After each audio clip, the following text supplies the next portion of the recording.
Itu tadi kabin belakangnya. Bagasi juga udah kita bahas. Sekarang kita mau lihat apa di balik kap mesin ini. Kita buka dulu. Kap mesin ini enteng loh. Kita sanggak. Mesin Sirion ini gak berubah dari yang lama. Kode K3VE dengan kapasitas 1300 cc, 4 silinder dengan teknologi electronic fuel injection. Tenaganya lumayan, sekitar 90 PS dan torsinya 116,6 Nm. Dan kalau bisa kalian kerasa, kok kayak pernah kenal ya mesin ini? Benar, karena ini adalah mesin dari Daihatsu Xenia yang lama. Jadi, kalau misalnya kalian pernah punya Xenia lama, mesinnya itu sama seperti ini, yang 1300 cc ya, bukannya 1000 cc. Dan gue cukup puas karena kita lihat di sini, meskipun sorry agak kotor, di sini dia pengecatannya bagus ya, nggak meluber, semuanya dicat, nggak ada las-lasan yang nggak rapi, nggak kayak crossover 250 jutaan yang di review kemarin, apa itu namanya? Ah udahlah, pokoknya mobil kayak gini aja bisa rapi, masa mobil di atasnya nggak bisa ya? Gagal paham gue.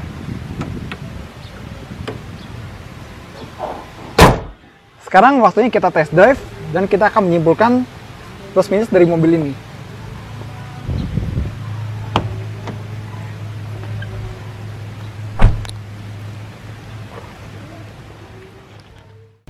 Sekarang kita udah di dalam, kita mau coba test drive mobil ini. Kita nyalain dulu mesinnya.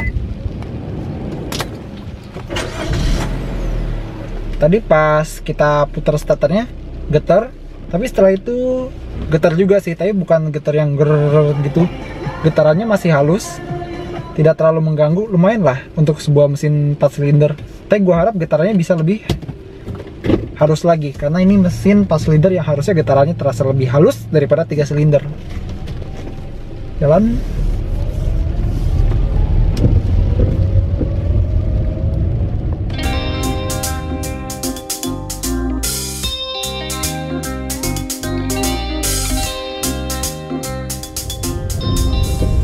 Karena Sirion ini punya power steering itu tipenya elektronik, dia punya pengoperasian setir ini yang sangat-sangat ringan, terutama kalau lo pakai di kecepatan rendah seperti ini.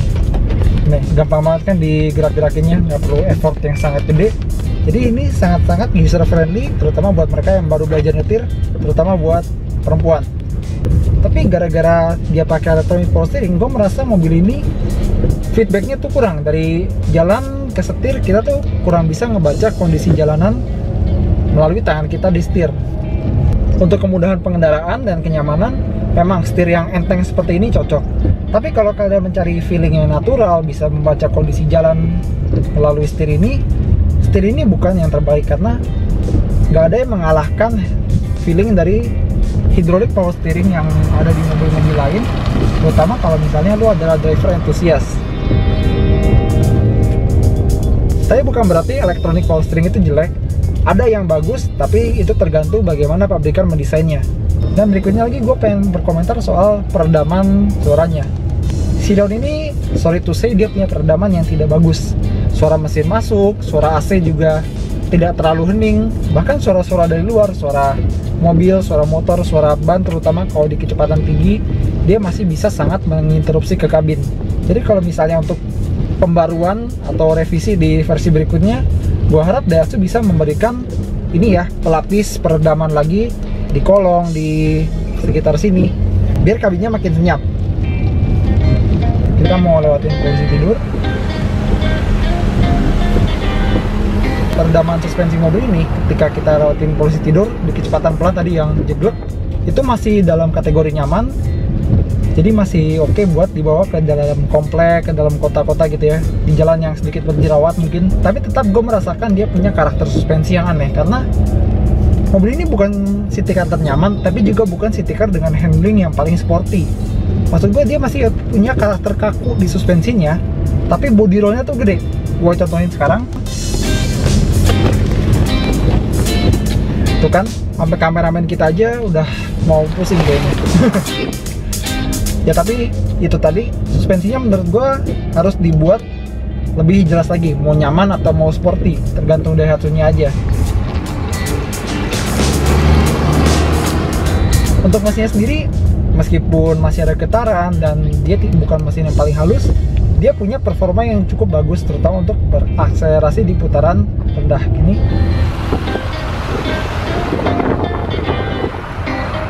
Mesinnya ini akselerasinya masih responsif, tenaganya masih bagus. Cuma untuk di putaran sekitar 3000 rpm ke bawah mungkin agak perlu usaha ekstra, karena torsinya tadi yang 116,6 Nm itu baru kerasa di 4400 rpm. Kalau bisa diturunin dikit lagi aja, itu kayaknya lebih bagus.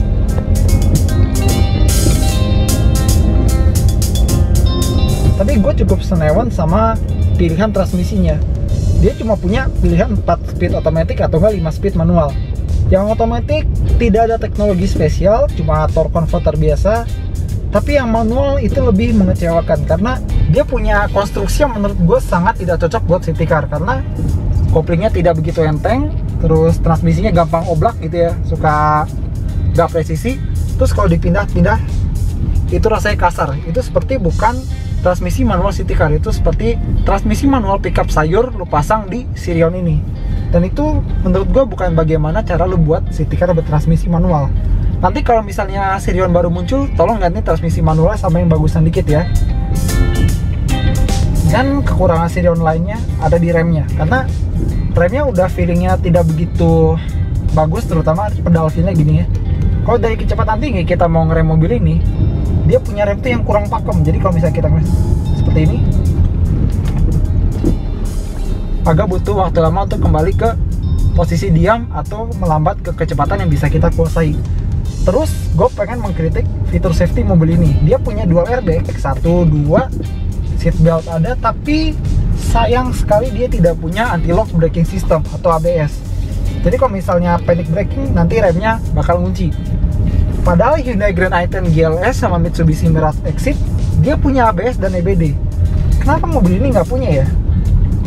Gua harap sih bisa dikasih ya ABS dan EBD di versi berikutnya nanti. Ini ada dual airbag udah bagus, tapi lebih bagus kalau misalnya ada ABS dan EBD. Sirion ini dia punya power window dengan auto down di sisi pengemudi, tapi sayang dia tidak punya auto up. Jadi seperti Suzuki R3 sebelum facelift ya. Jadi kurang lengkap. Gua harap bisa dikasih auto down dan auto up di sisi pengemudi.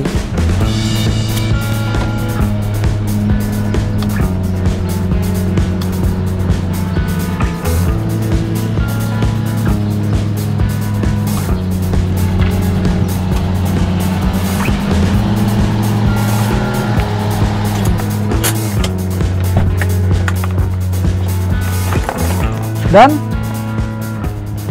akhirnya gue bisa menyimpulkan sesuatu untuk Sirion ini. Dia ini sebenarnya bukan mobil yang jelek, malah cenderung bagus. Terutama dia punya kelebihan di desain yang sporty dan agresif ini. Kabinnya luas, practicality-nya bagus, fungsinya juga bagus, tenaga mesinnya juga nggak malu-maluin. Dan dia adalah salah satu dengan harga yang cukup terjangkau, sekitar 170 sampai 190 jutaan kalau gua nggak salah. Soalnya kemarin itu baru muncul ya varian namanya Sirion Sport yang cuma beda di luar, dan dia cuma punya warna putih batu ginjal. Tapi begitu juga kita harus sadar akan kekurangannya, karena dia punya bagasi yang sangat sempit, tidak ada ABS, terus mesinnya juga mesin Xenia doang, dan harusnya dia bisa memiliki fitur head unit yang lebih mumpuni lagi. Tapi gue pengen banget lihat dia punya headrest. Oke, untuk review kali ini sekian sampai di situ saja. Thanks sudah nonton, jangan lupa like video ini, kritik dan saranmu sampaikan aja di bawah sini biar kita bisa makin baik ke depannya. Jangan lupa share video ini di media sosial, follow Instagram @alternate-gear untuk membeli merchandise official Alternate Next dan Motomobi. Sampai jumpa.